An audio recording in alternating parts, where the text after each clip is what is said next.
Hello, everyone. This is David Wanatek from Solution Nation. Thank you for joining today's podcast. Today's podcast is with Oded Hermoni. Oded Hermoni is a general partner and co-founder of J Ventures Fund. J Ventures has invested in over 50 companies since 2016 and already has had 8 exits. Oded is an investor in many of those companies. Some of the companies he's currently an investor in include Veev, SOC Prime, and HeartVista.ai. So Oded, thank you very much for joining us. Hi, nice to meet you, David. Great. So the topic we want to talk about today is how do investors such as yourself, and you've had a lot of success in this, how do you identify and nurture companies so they become unicorns, meaning I have a valuation of $1 billion or more? So first of all, it's all luck. Not so much. There's a lot of luck in this business. I've invested in 7 unicorns over the past 10 years. I can't say there was one thing that they all shared in common, but I would say that the team is number one. You know, if you see good founder, CEO, and co-founder, CTO mostly, and the relationship is good, I think this is the number one way to predict if a company will. I don't like the word so much unicorn because it's now overbuzzed and people are using it, and it's a problem. Company is not necessarily how fast it becomes a unicorn or things like that. Is how fast or how consistent it is by building a good company, which means company with revenues, companies with growth, companies with the right product fit and other things. But if we do look at the milestone of $100 million revenues, let's say this is what is going to be the next benchmark for unicorns. I think what separates good company from great companies is the quality of the founders and the commitment.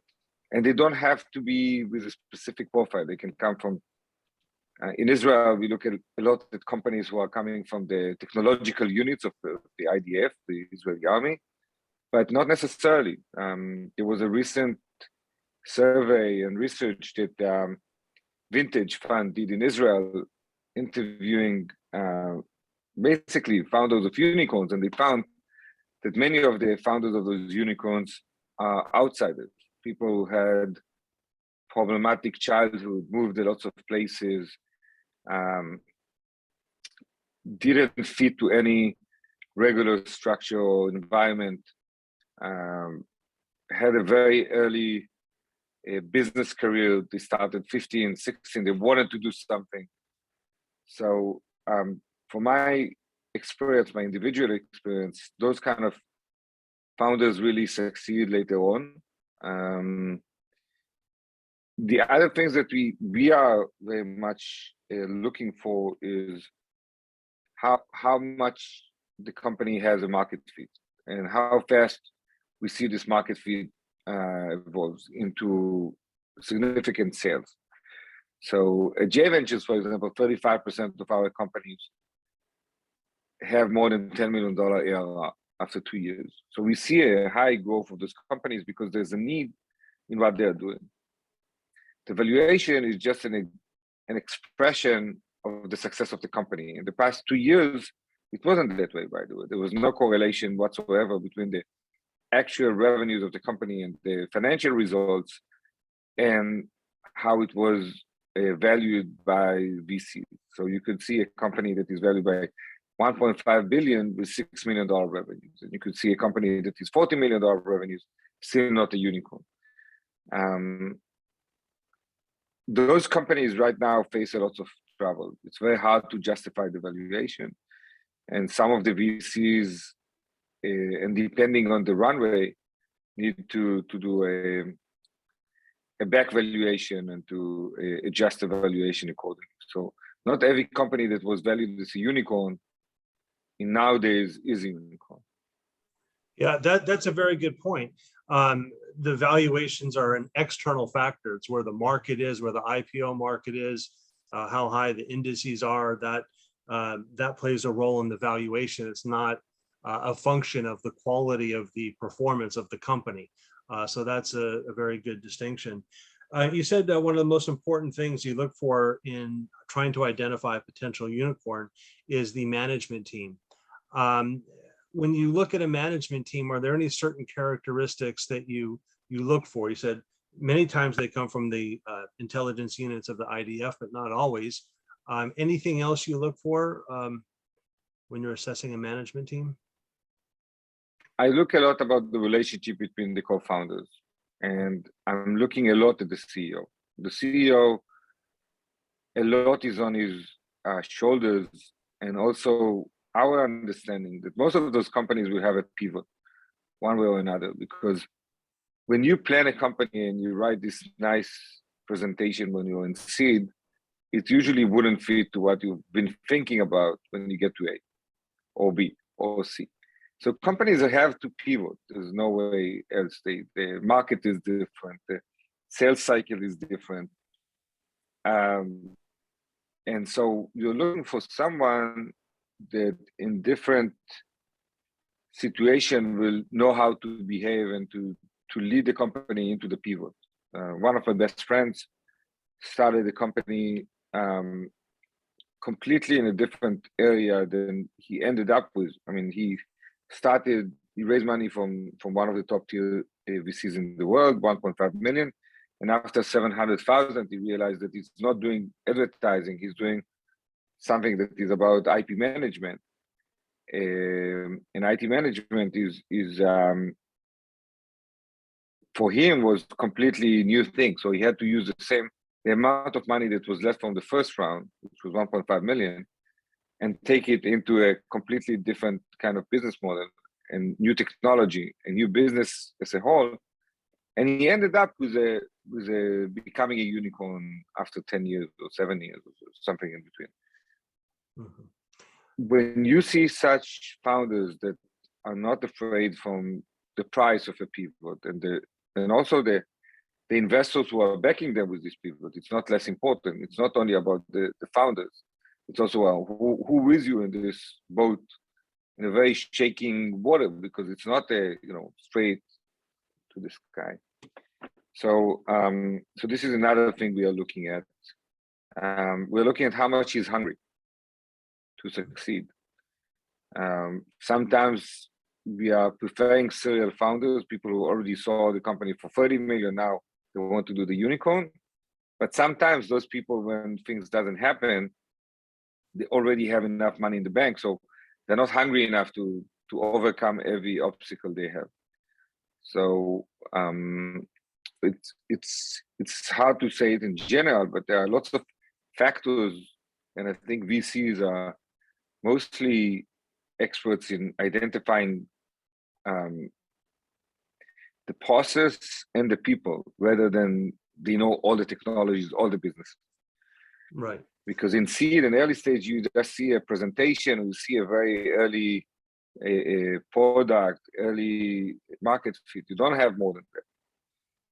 So you talked about the VCs being in the same boat as the founders. Do you recommend at the earlier stages that there are fewer investors in the company, so there's less confusion, there's less communication that has to happen with all the investors, or do you prefer that there's a diversity of investors involved, that each one might be able to bring further investors and further connections to help grow the business? I think it's very depends on the quality and the characteristic of the investors who are joining the round. If this is like many angel investors with a very small added value, it's a recipe for a problem down the road. If this is 3 or 4 good funds that have enough money to support the company in downturn or in good time, as long as the first thing I would check is the previous investments of the current partner who's joining the board or investing, because a bad investor could ruin a company regardless of the quality of the founder. or the quality of the company. And if he insists to micromanagement and to replace the CEO in a way and tell him all the time what to do, it's very hard to manage a company the way it is. We need to let the founders that we pick to run the business and help them where we can. But once we try to replace them, or if we need to, we can replace them. But this is not why we invested in the company. We invested in the company because of the management. And so we need to let them run the company the way they look at and they want to. And if you bring the wrong investors in, and I saw it in the past, sometimes a lot of ego, sometimes a lot of different opinions, and you can manage the company just based on the investors. You manage a company because of a vision, and the vision should be very clear, and the execution should be very clear. And so many times I do think that even the investors that come with we have two kinds of investors now that we need to see how we develop with them. But one is the investors who never been into a downturn market. When the market is in the past 12 years is only in the success and growth and higher valuation, people are not closing companies. It's very hard to adjust to a situation where companies are being shut down. It's harder. The market is not as we thought about. The sales are not going accordingly. So this is one kind of investors that you will see soon how they work. The other kind of investors, and I think you need to have a balance between them. Anyone who never ran a company before sometimes don't understand how it's the execution and the prioritization for the CEO. The CEO can do a lot of things, but at the end of the day, he needs to prioritize what he needs to do and have a budget to do it and have a projection what he does with the money. And I've seen many times CEOs that used to come to me and say, the investors are trying to explain to us what we should do. And they say, do that and do that and do that. We are not experts in, if we were the experts, we would probably establish the company ourselves. We didn't. We let someone else to establish the company.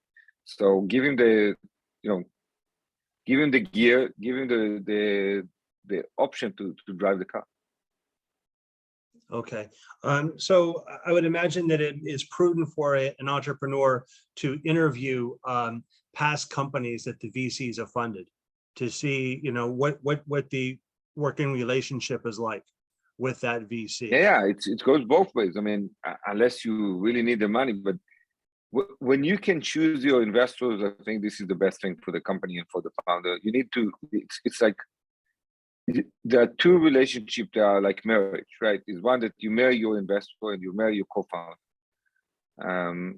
It's not less than any kind of other marriage. You need to find the right fit because a divorce is very ugly. Right. You mentioned another good point. It makes sense for a founder to check to make sure that the investors have experienced a downturn in the economy, a downturn in valuations. That they haven't, the fund is not so new, the VCs are not so new, that they've only experienced ascending valuations. By the way, not only this, I saw investors who ruined companies because of other reasons, not because of downturn, just because they wanted the company to be managed in a certain way and the founders didn't want it. So they were very brutal. They said, give me the money back now, or lots of other things. I will destroy you. I saw also those guys, not in my companies, thank God, but in other companies. So making due diligence on the investor is not less important. You need to pick the right partner for you. It's not only about the fund, it's about the specific partner who will be joining the company. Mm-hmm. So would you be more inclined to invest sufficient money in a company upfront rather than invest a small amount of money upfront and then invest more money as milestones are reached? It seems that you would probably go with the first one more. It really depends on the company. Right now, with the current situation in the markets, and it's not clear, until a couple of months ago, there was a lot of money that was waiting to invest in companies. Right, now it's a bit opposite. and therefore I would take as much money as I could in any given time now. That would be enough runway for at least 2 years of building the company, because the cycles of in the past 3-4 years, we got used to cycles that are very, very short, 6 months, 12 months, 18 months. And we should expect cycles of 18 months, 24 months, 30 months. And to build it, the benchmarks accordingly, we will be less, the high growth that was part of the past 2 years will be probably a different kind of growth and expectations, mostly revenue based, not just other factors. But if you are a company and currently can raise more that will be last for longer time, I would do that rather than every couple of months try to raise more. I wouldn't care so much about the valuation right now. Make sure that you understand that the market is changing and the valuation will drop down. There's no other way. So you can knock on much more doors and try to convince them that this is the right valuation, because you are impact from what happened last year that was high, very high valuations, or you can adjust and say, okay, I understand that this is what will happen in 5-6 months from now. This is my current adjusted valuation. I don't want to knock on so many doors of VC funds and to hear no. I'd rather find the right ones with the right valuation. It's a win-win that way. Right. It seems like there's a contradiction between using milestones for funding and the ability to pivot the company. So we're going into difficult times now. Companies may have to pivot. They may have to deviate from their initial business plan, and maybe they should have the freedom to do that rather than being locked into a roadmap and only receive additional capital as milestones are met. I think the milestones are mostly based on revenues. You want to see how the company is going right now with the revenues. And if because of a pivot, they will get to the revenues in a different way, then it's fine. Pivots are part of what companies usually have. However, it just depends how much money you have in the bank and what's the runway. I mean, if you have a very short runway, doing a pivot will be very, very hard. So you need to all the time have enough money in the bank to support any kind of change in your business model, any kind of pivot, anything that is taking longer, right? Right. Do Israeli companies at some point need to raise capital outside of Israel? So there's a lot of capital in Israel, and a lot of it goes to early stage companies. But as companies go through D, E, F, G rounds, is there enough capital there? Or do they have to look outside of Israel to do that? You're right. There's a lot of money in Israel. So mostly for early stage. So there are like 5 or 6 new VCs who are dedicated only to seed rounds. So that's a lot.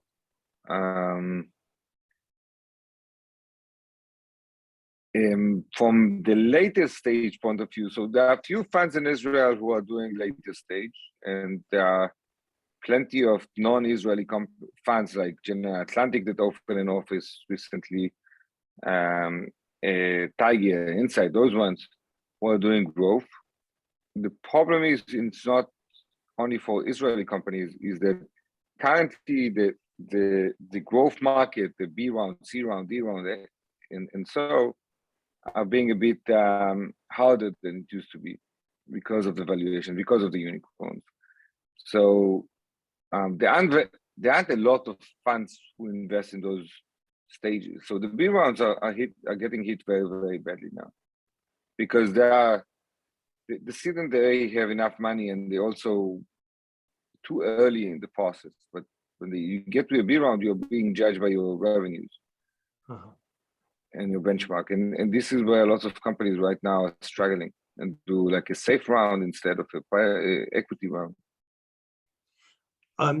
As Israeli companies are more mature and they go to raise capital outside of Israel, is there any common problem that US or European investors have with the way that Israeli companies were initially funded that they want to rework?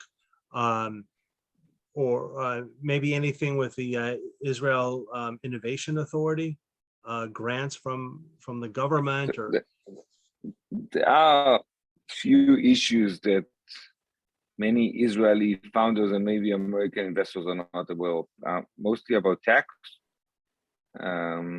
So if you invest in an American company as an American investor, you get, and you keep the shares for 5 years and it's below 50 million, you get a huge waiver of tax, which you don't get when you invest in an Israeli company. The other issue is that you mentioned is the Innovation Authority.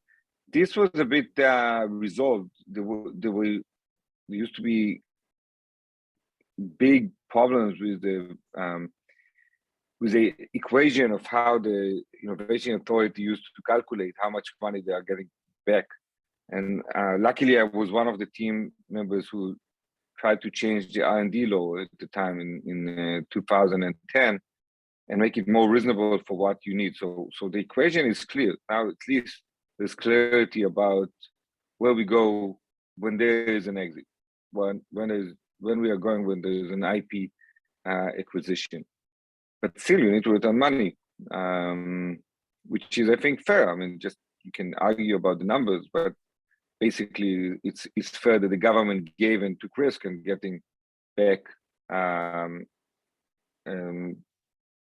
like a loan with a better term. I'm sorry, just for clarity, are you saying that the government wants 3 times its money on an exit? Yeah, it depends on this is, I think, the current equation, yeah. Okay. But only on the money that was granted for the R&D. So it depends on I'm not, because I'm not investing so much in companies that are backed by the chief scientist in Israel, so I don't know what is the right equation. I don't want to mislead anyone, but it's a very exact equation. I mean, you know what you're going to pay in any scenario. There's more clarity in before 2011. There was no clarity. You could end up with paying much more than you ever thought that you would pay. Okay, And so just for clarity, one thing that for investors our audience, don't like. What we're talking about now is when the Israeli government, through the Israeli Investment Authority, issues a grant to an Israeli company for research and development. If that company that received that grant exits, it gets acquired. You have to look at the specific laws, but in general, as a generality, the government wants 3 times its investment back at the point of exit. Yeah. Okay. All right. As far as growing a company, so after you've identified a company and are funding the company, do you recommend that the company test its model in different parts of the world or different consumer groups to test the portability of it? So if a company has, let's just say Get, so an Uber type company founded in Israel, would you recommend that they do some testing in Europe, in the United States, and Singapore to see if their business plan, their model is portable against throughout different regions of the world?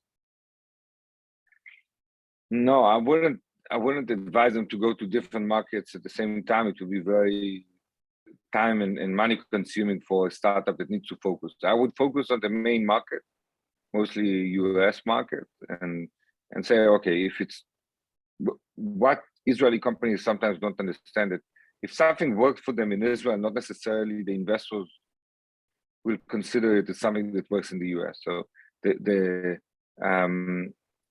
health system in the US is completely different from the health system in Israel. The insurance companies, the banking, even the transportation is very different.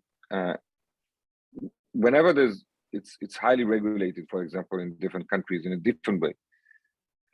So the fact that you manage to sell to a bunch of Israelis in Israel doesn't mean necessarily you will be able to sell the same product, the same model to non-Israelis. So sometimes Israelis are, and I understand why Israeli companies are spending a lot of time in validating the market in Israel, and then they are very shocked to see that this is this is not a validation from the American perspective. Okay. Although there are a lot of demographics in Israel, right? So now, yeah, listen, Waze started in Israel and did the first validation, but in a way, if you're not succeeding in America, it's not only technology, it's not only the consumer or the customer. It's sometimes just regulation that really makes it difficult for a company. Like, you might be a great medical device. I don't know. You can be a great app in Israel, in a banking system, and the system in America is just completely different. The reimbursement is different. And lots of things are different in the US. The incentives are different. And you need to check first what are the incentives of the customers or the incentives of the regulators. And they are different in different countries. What do you look for in terms of barriers to entry? So once you've identified a promising company that could be a unicorn, and you're funding it and managing it well, you're focused, what kind of barriers to entry do you like to see? Do you like to see high capital intensity, patents protecting the proprietary technology, or network effects? Each company has its own barrier of entry, right? Some has no barrier entry. Some has huge walls of barrier of entry. It really depends on the company. I think Israeli companies did a tremendous jump in the ability to market in the US and to understand how to do sales in the US and support in the US. So I don't think they have the same issues that they used to have. The second thing is, in the past 2 years, a lot of things been working well remotely. You didn't have to be in Silicon Valley as you used to be. You could do it from New York, or you could do it from Israel. I think where I do see is mostly in the understanding.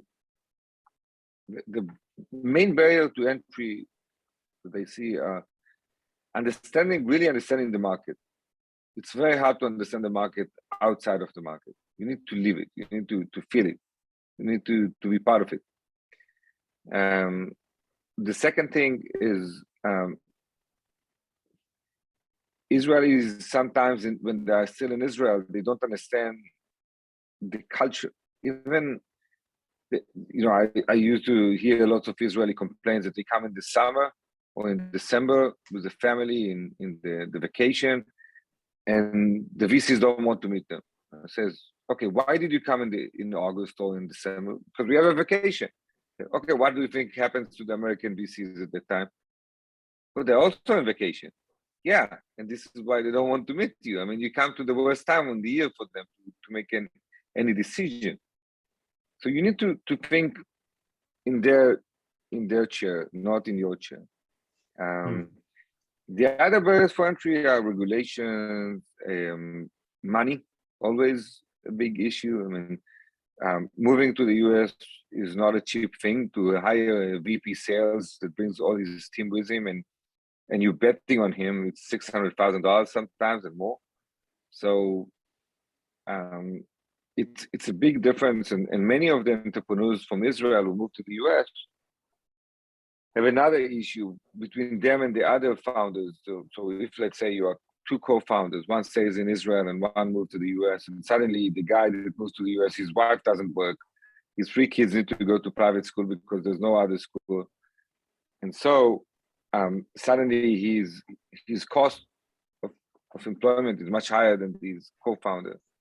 And I've seen many Israeli VCs, and this is why it's important to bring non-Israeli VCs sometimes, have this kind of, it's hard for them to swallow a salary that is higher than what they are accepting in Israel. So they tell the founder, okay, you should have $140,000 cap of your salary. And this guy, he lives in Silicon Valley, he can't live in 1 bedroom that way. So it's just too expensive to live there. So there's some kind of a price that you need to calculate into it. So sometimes the barrier of entry is what kind of, what do you bring with you? If this is a board that understands how to go into the US market and understands what the cost of going to the US market and how to interview the right VP sales, for example, which is crucial. I mean, when Israelis read, and you focus on Israel, this is why I'm answering it. When Israelis read American CV, they see the big names like I've been at Google, at Facebook, at Yahoo, whatever. In America, they teach you how to write CV in a way that will be very, very convincing. And many of the companies I've seen did the first mistake of looking at CV of someone and say, hey, I'm hiring someone from Google, but they never really understood what he really did at Google and what he can really do in this company. And the cultural gap is very, very noticeable in such companies. They get stuck and they don't have enough time or money to do those kind of tests. After 6 months, 7 months, 8 months, they just realize that this VP sales who was something at Google never worked in a startup, never worked in those kind of sales, never did it. And for many years in Silicon Valley, also in Israel, people were up to the cliff. 11 months, got the shares and moved to the next company. Okay. And you made some very good points. There could be some dissension between two founders when one goes to the US or Europe and has much higher costs and it needs a higher salary. And okay, that was a good point. And Israelis may be too impressed with big names that are on CVs of people they're interviewing. So that's a good point. Just a small but quick question. Do Israelis still put a lot of emphasis on handwriting when interviewing people and hiring people? I know 20 years ago, you have to take a handwriting test, and they believed in that. So in Israel, there are funds we used to do it, graphologic kind of testing, just to check if the person is the right person. I used to bring sometimes, people who understand in psychology or sociology to the meeting to see the entrepreneur. Sometimes it's worked. Now I think I know how to recognize someone. I think there's still a cultural gap for Israelis, and when they interview someone, they don't know how to read him. It's like when you will meet another American, in a couple of minutes, you will probably understand what his background, university, accent, and things like that. We know it in Israeli. So when we interview another Israeli, it takes us 2 minutes to check what he served in the army, what kind of things he's done. We can double check on him. It's harder for Israelis who do not live in the US and don't have the mileage of knowing American employees to recognize those kind of nuances. But do Israeli companies still use handwriting analysis in evaluating potential employees? 100% they are. I just don't know which one does and which one doesn't. So some do. Okay, that's different than the U.S. So when we think of Israeli managers and founders, most people would think that Israelis are very good on technology, very good on probably sales. But when you're scaling up a company to turn it into a unicorn or to generate that $100 million you spoke about in revenue, you need to put infrastructure in place at the company. Infrastructure is boring. You need controllers and maybe auditors and more accountants and just more staff and assistants and in-house lawyers. Do you think Israelis are good? Do you think they have the temperament to build that necessary infrastructure, which is not really glamorous to do? I think we are learning. I think that the world was too easy with companies, not just Israeli.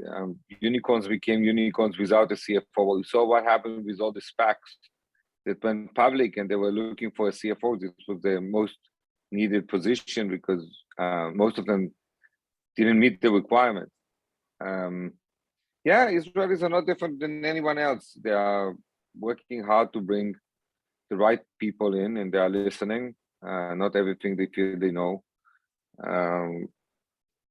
And the good thing about Israel is that over the past 10 years, producing so many unicorns, so many great companies, so many public companies in NASDAQ, even SPACs and others, there's a lot of knowledge that was gained in Israel in different positions. So the Israeli CFOs have a lot of experience. The Israeli controllers have a lot of experience. The Israeli EY and Deloitte and BDO and PwC have a lot of experience.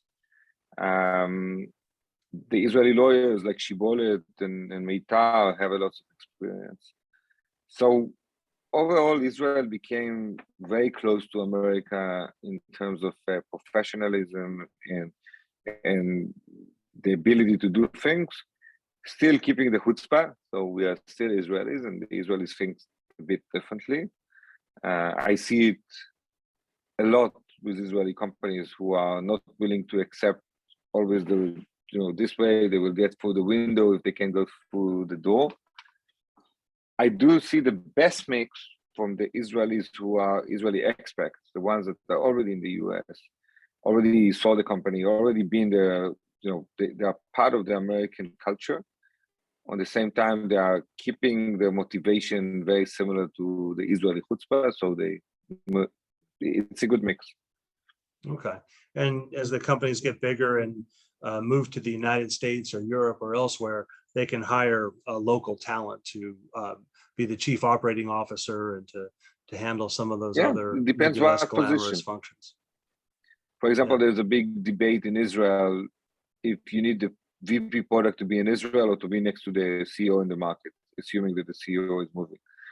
Where the VP product should be. The CTO is clearly next to the R&D center that is usually in Israel, but the VP product is not clear. The VP sales, it used to be very clear that it's in the US, but now when, after the remote work, it can be anywhere, right? So there are lots of challenges and opportunities in this kind of a new working environment that was not there before. Is there anything you want to say about the temperament of Israelis when you need to replace them?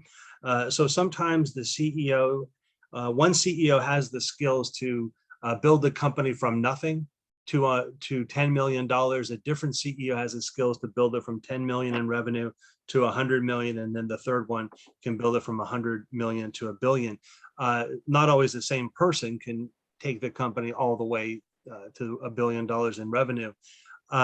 Is it any more difficult to replace Israeli CEOs? And you can do it in a very nice way. So you did a great job building the company up to 10 million.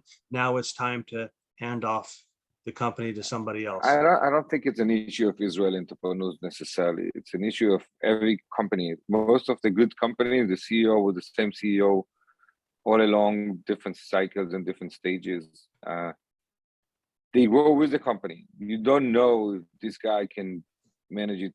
I mean, $10 million ARR is a lot. And sometimes you don't know if someone can do the 10 million and the 100. I think if you look at the best companies who are listed on NASDAQ, it's the same CEO that started the company all the way. And we see it with American companies like Facebook, Oracle, Google. But in Google, for example, they did hire Eric Schmidt to be the CEO, but they stayed part of the company all those years, and they have a very influence on the company. But almost all the companies, Microsoft and others, had the same management through the years. Keep in mind that it's it's hard. It's a hard position. You're alone for many years. Being a CEO, it's alone from all sides, right? You have the investors that you are alone in front of them. You have the employees. You have even the other peers. It's a hard position. It's not an easy one. But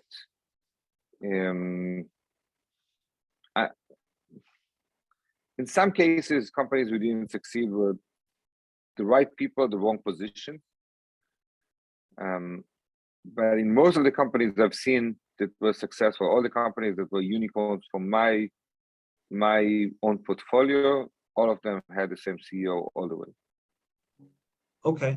Why don't you just take a few minutes and tell us about a couple of your portfolio companies or the companies that you turned into unicorns, and maybe tell us what you were attracted to, why you thought they would be successful, or what you did to help them become very successful. So I've been investing for 18 years. So I had different companies from different portfolios.